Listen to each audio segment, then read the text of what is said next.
আসসালামু আলাইকুম। সিলেট স্টুডিও থেকে চ্যানেল এস সিলেটের খবরে সবাইকে স্বাগত। সঙ্গে আছি সেগুপ্তা জাহান রাইজা। খবরের শুরুতে জানিয়ে দিচ্ছি শিরোনাম। জাতিসংঘের মাধ্যমে অবিলম্বে মিয়ানমারে গণহত্যা বন্ধের আহ্বান, রাজপথে এক কাতারে আওয়ামী লীগ, বিএনপি, জাতীয় পার্টি সহ বিভিন্ন রাজনৈতিক সামাজিক নেতৃবৃন্দ। বিশ্ববিদ্যালয় পর্যায়ে বিজ্ঞান চর্চা আরও বাড়াতে হবে। শাবিপ্রবির জেনেটিক ইঞ্জিনিয়ারিং অ্যান্ড বায়োটেকনোলজি বিভাগের 12 বছর পূর্তি অনুষ্ঠানে বিজ্ঞান ও প্রযুক্তি মন্ত্রী স্থপতি ইয়াফেস ওসমান। বিয়ানীবাজারে পিতা কর্তৃক নিজ শিশুকন্যাকে পুকুরের পানিতে ফেলে হত্যার 2 সপ্তাহ অতিবাহিত হতে না হতেই অপর এক পিতা মাদ্রাসা পড়ুয়া নিজ শিশুপুত্রকে গলায় ফাঁস দিয়ে হত্যা করার অভিযোগ। ভিসিক পাচ্ছে না নতুন গ্যাস সংযোগ, উৎপাদন বৃদ্ধি করতে পারছে না বেশ কয়েকটি বড় বড় শিল্প প্রতিষ্ঠান। অগ্রাধিকার ভিত্তিতে এসব শিল্প প্রতিষ্ঠানকে গ্যাস সংযোগ দেওয়া উচিত বলে মনে করেন সাবেক রাষ্ট্রদূত ডক্টর AK আব্দুল মোমেন। এবং সিলেটের কাজলশাহ এলাকায় বিভিন্ন প্রতিষ্ঠানে বিশেষ অভিযান চালিয়ে র্যাব 9 এর প্রায় 7.25 লাখ টাকা জরিমানা আদায়।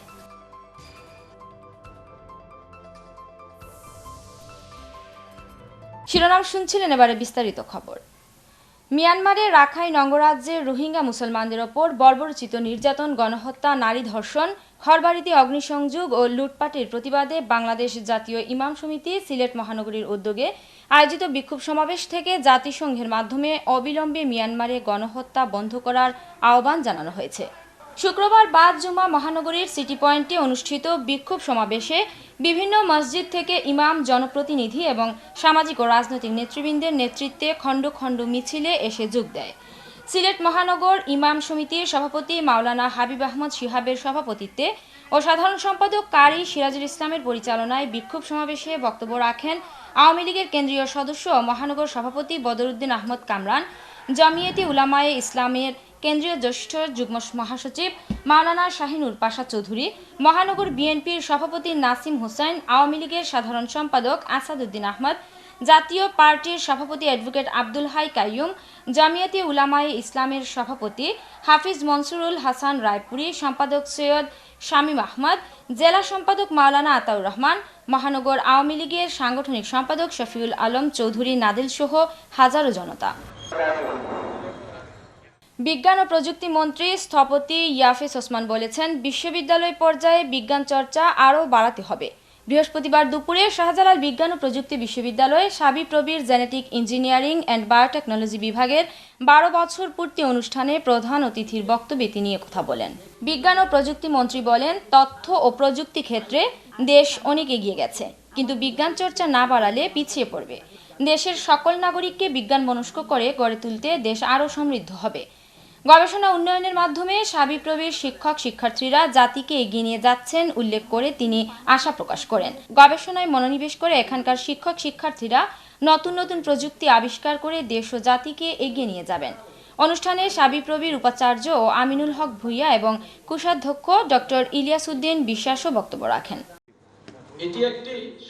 বিয়ানীবাজারে পিতা কর্তৃক নিজ শিশুকন্যাকে পুকুরের পানিতে ফেলে হত্যার 2 সপ্তাহ অতিবাহিত হতে না হতেই অপর এক পিতা মাদ্রাসা পড়ুয়া নিজ শিশুপুত্রকে গলায় ফাঁস দিয়ে হত্যা করেছে।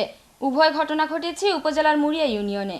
পুত্রের উশৃঙ্খল আচরণে ক্ষুব্ধ হয়ে শুক্রবার সকালে পিতা নুরুল ইসলাম নিজ শিশুপুত্র ফাহিমকে রশি দিয়ে গলায় ফাঁস দেয়। মৃত্যু নিশ্চিত হওয়ার পর সে ঘটনাস্থল ত্যাগ করে বলে পুলিশের কাছে স্বীকার করেছে। এ ঘটনায় থানায় হত্যা মামলা রেকর্ড করা হয়েছে। বিস্তারিত থাকছে এম হাসানুল হক উজ্জ্বলের রিপোর্টে। ক্যামেরায় ছিলেন আব্দুল আমিন। 6 মাসের শিশুকন্যার কান্নায় বারবার ঘুম ভেঙে যাওয়ার কারণে 18 নভেম্বর বিয়ানীবাজার উপজেলার মুড়িয়া ইউনিয়নের গুঙ্গাদিয়া গ্রামে পুকুরের পানিতে ফেলে দিয়ে নাজিয়া জান্নাত তাহিয়াকে হত্যা করে তার পিতা। লোমহর্ষক এ ঘটনাটি এলাকায় প্রচার হলে পুলিশ তাহিয়ার পিতা উজ্জ্বল হোসেনকে আটক করে জিজ্ঞাসাবাদ করলে সে ঘটনার সত্যতা স্বীকার করে। এ ঘটনার 15 দিনের মাথায় শুক্রবার একই ইউনিয়নের কুনা গ্রামে আপন পিতা 8 বছরের পুত্র ফাহিমকে গলায় ফাঁস দিয়ে হত্যা করে। ফাহিম স্থানীয় একটি মাদ্রাসার প্রথম শ্রেণীর ছাত্র। পুত্রের উশৃঙ্খল আচরণে অতিষ্ঠ হয়ে পিতা নুরুল ইসলাম পুত্র ফাহিম আহমদকে ফাঁস দিয়ে হত্যার সিদ্ধান্ত নেয়। 8:30টার দিকে সে তার ছেলেকে দিয়ে নাস্তা করে এবং অন্যান্য কাজ করে, পরে সে তার সেই দুরভিসন্ধি তাকে হত্যা করার পরিকল্পনাটি চূড়ান্ত করে সে ধান কাটতে যায়। পুত্র হত্যা প্রসঙ্গে নুরুল ইসলাম পুলিশকে জানিয়েছে পাশের ঘরের একটি মেয়ের সাথে ফাহিমের ঝগড়া হয়। এ নিয়ে আপোষ বিচারে ফাহিম দোষী সাব্যস্ত হওয়ায় পিতা পুত্রের পক্ষে প্রতিবেশীর কাছে ক্ষমা চান। ক্ষমা চাওয়ার ক্ষোভ ও লজ্জায় পুত্রকে হত্যা করে নুরুল ইসলাম। আলামিনের মেয়ের সাথে এই যে ছেলে মারা গেল, এই ফাহিমের একটি তুচ্ছ ঘটনা ঘটে এবং একটি ছোট্ট হাতাহাতির ঘটনা ঘটে।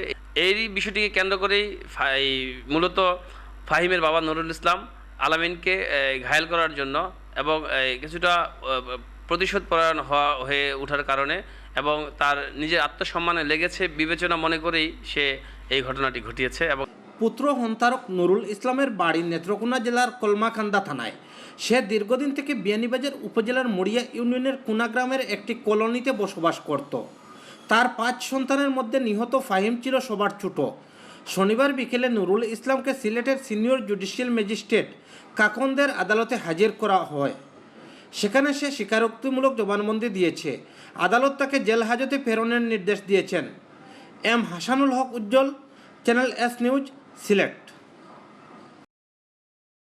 প্রতি বছরের মতো এবারও গবেষণা প্রতিষ্ঠান মুক্তিযুদ্ধ অনুশীলন সিলেট মহান বিজয়ের মাস ডিসেম্বরকে বরণ করেছে। এ উপলক্ষে সকাল 9টায় সিলেট কেন্দ্রীয় শহীদ মিনারে জাতীয় পতাকার নিচে দাঁড়িয়ে সঙ্গীত পরিবেশন করা হয়। পরে স্বাধিকার ও স্বাধীনতা আন্দোলনের বীর শহীদদের স্মৃতির প্রতি শ্রদ্ধাঞ্জলি নিবেদন করা হয়। এ সময় সংক্ষিপ্ত বক্তব্যে মুক্তিযুদ্ধ অনুশীলন সিলেটের সভাপতি জ্যেষ্ঠ সাংবাদিক আল আজাদ বলেন, বছরের প্রতিটি মাসই আমাদের ইতিহাসে স্মরণীয়, তবে মহান মুক্তিযুদ্ধে বিজয়ের মাস হিসেবে ডিসেম্বর আমাদেরকে বিশেষভাবে আলোড়িত করে। এ মাসে আমরা নতুন করে উজ্জীবিত হই। কর্মসূচিতে অংশ নেন মুক্তিযোদ্ধা আফতাব আলী, মুক্তিযুদ্ধ অনুশীলন সিলেটের নির্বাহী সদস্য অধ্যাপক আব্দুল জলিল, ধ্রুব গৌতম ও শাহানা বেগম চৌধুরী স্বর্ণা, সঙ্গীতগুরু শরবিন্দু চক্রবর্তী রেন্টু, অধ্যাপক শহীদুল ইসলাম, অধ্যাপক ফখরুল ওয়াহিদ, অধ্যাপক Azir Uddin, advocate doctor M Shahidul Islam, মুক্তিযোদ্ধা সন্তান মোহাম্মদ সালাউদ্দিন পারভেজ, সংস্কৃতিকর্মী মোহাম্মদ আবু তাহের, সন্দীপ দেব, মনোজ দাস, শ্যামল চৌধুরী, সৈয়দ মোহাম্মদ তাহের, গোপাল বর্ধন, হেনা মমো, পান্না বেগম, শুকরান আহমদ, স্বপন মালিক, শিবা।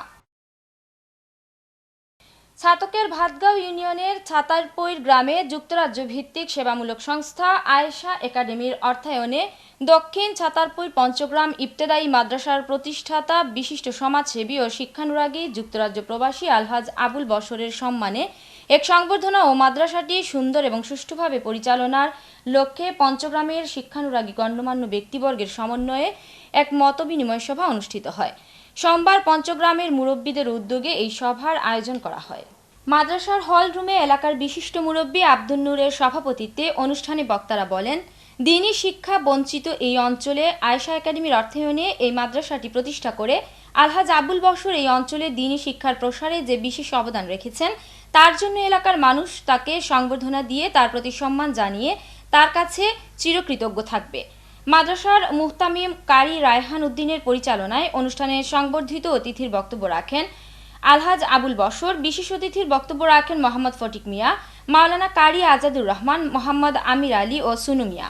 অনুষ্ঠানে দক্ষিণ ছাতাপুর পঞ্চগ্রাম ইবতেদায়ী মাদ্রাসার নামকরণের মধ্য দিয়ে মাদ্রাসাটি সুন্দর ও সুষ্ঠুভাবে পরিচালনার লক্ষ্যে বিশিষ্ট মুরব্বী আব্দুল নূরকে সভাপতি, মোহাম্মদ ফটিক মিয়াকে সাধারণ সম্পাদক ও মোহাম্মদ কদর মিয়াকে কোষাধ্যক্ষ করে 21 সদস্য বিশিষ্ট একটি পরিচালনা কমিটি গঠন করা হয় এবং আগামী 12 জানুয়ারি মাদ্রাসার বার্ষিক ওয়াজ মাহফিলটি সফল করতে দেশ বিদেশের সকলের সাহায্য সহযোগিতা ও দোয়া কামনা করেন বক্তারা। আগামী জানুয়ারি 12 তারিখ একটা জনসভা করলাম, সবার কাছে দাওয়াত রইল, আপনারা আইতা একটা দোয়ার শরীক হইতা, এতে যদি সে সহযোগিতা করতে চান সে যোগাযোগ করবা। খবরে নিচ্ছে ছোট্ট একটা বিরতি, সঙ্গেই থাকুন। ফিরে অন্যান্য খবরের সাথে আরও যা থাকছে। ভিসিট পাচ্ছে না নতুন গ্যাস সংযোগ, উৎপাদন বৃদ্ধি করতে পারছে না বেশ কয়েকটি বড় বড় শিল্প প্রতিষ্ঠান। অগ্রাধিকার ভিত্তিতে এসব শিল্প প্রতিষ্ঠানকে গ্যাস সংযোগ দেওয়া উচিত বলে মনে করেন সাবেক রাষ্ট্রদূত ডক্টর এ.কে. আব্দুল মোমেন। এবং সিলেটের কাজলশাহ এলাকায় বিভিন্ন প্রতিষ্ঠানে বিশেষ অভিযান চালিয়ে র্যাব 9 এর প্রায় 7.25 লাখ টাকা জরিমানা আদায়।